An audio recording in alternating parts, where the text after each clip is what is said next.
Jataa tije maduong' mar duol mochung' ne penj pacho kae KNEC David Njengere oyango ni gibiro kawo okang' mager ne ng'ata mabiro yud kanyo ka kwalo penj mar KCSE ma higani. Njengere owacho ni jogo matayo chenro mar timo penj nyaka koro luw chike duto moket piny, mano mar neno ni penj notim e yo maber. Kolos e kaunti ma Murang'a seche mane otelo ne chenro mag poko otese mag penj, Njengere owacho ni tim makedo kata gitemo kanyo mar kedo kod kuo mar penj bende osebedo kacha ka gin akicha mar neno ni onge chochni moramora mobedo e kinde penj.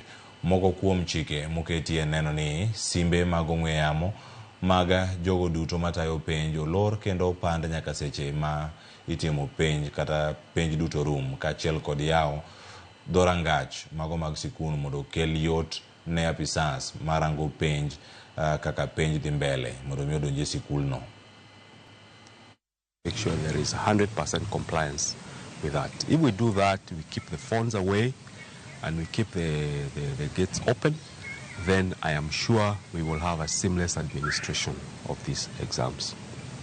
Yesterday we had 2 cases of attempted impersonation, and thanks to the MAT agency team, the 2 culprits were apprehended, one in Nairobi and another one in Kilifi.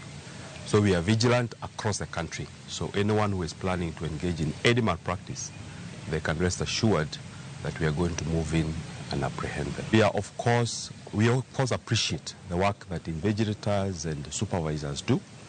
And whenever the budget allows us, we will always be willing and ready to increase those rates. For now, we will stick to the rates that were increased last year because the budget will not allow us to increase beyond that.